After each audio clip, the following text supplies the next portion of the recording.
Hey guys, thanks for stopping by my channel today. Welcome to my 2-minute talks.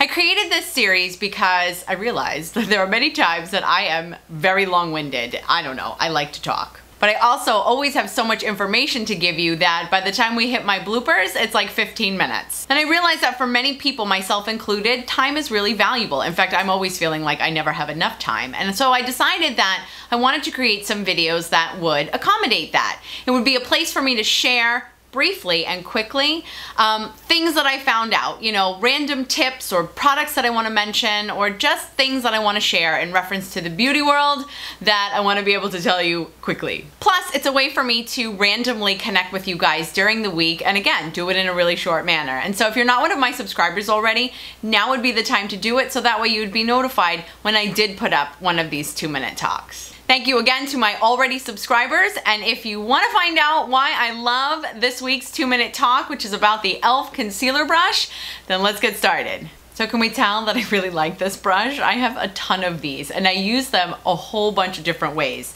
So before I get into that, let me just explain to you what the design of this brush is. It is very tiny, it is somewhat pointed, and it is very stiff. So this isn't going to be for any sort of soft application of product. This will be for very pointed, particular, and defined application. So it is the concealer brush, and I use it for that reason. What's so great about this as a concealer brush is that because it's so small, you're able to apply the concealer specifically and only to the imperfection that you're trying to cover. You don't wind up covering the surrounding area, which now kind of gives you a beacon of light on your face sometimes. This also can be used to apply concealer. For example, if you've done a cat eye or a winged eye and you find that your line is not as sharp as you want it to be, if you apply just a little bit of concealer to it, you can very cleanly and very precisely clean up that winged liner line, and so it will look like you're a pro any day of the week. I use this brush primarily though when it comes to other kinds of liner. I am always using this brush to apply shadow liner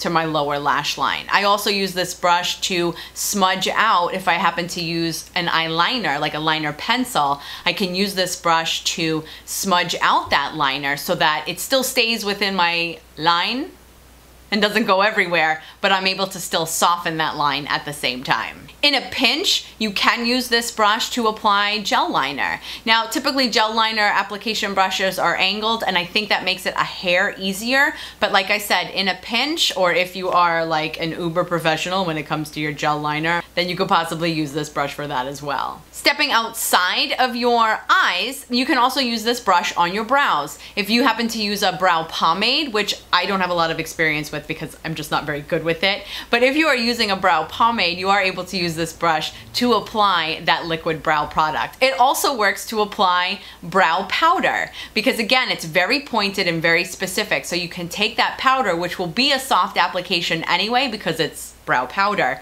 but you're able to put it in very specific and precise locations, and it works really well to feather when you're applying that brow product as well. Finally, this tiny little cute brush, I'm able to use it to apply an inner corner highlight because you can get right in there and be very specific about where you apply that inner corner highlight because you never want to overdo that either.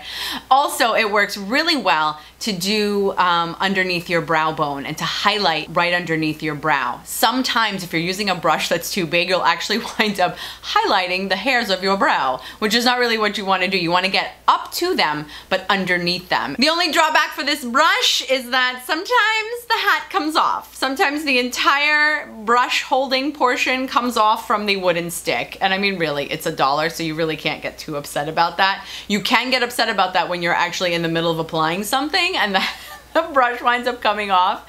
I have been known to tape it back on when I can't find one of my spare brushes. Okay, so thanks for spending this couple of minutes with me for my 2-minute talk of the week. I hope you have a really good rest of the day. I look forward to seeing you next time, and in the meantime, thanks. And so it's good, so then always Hope you have a really good rest of the day. I hope you have a really good rest of the day. Why can't I say that?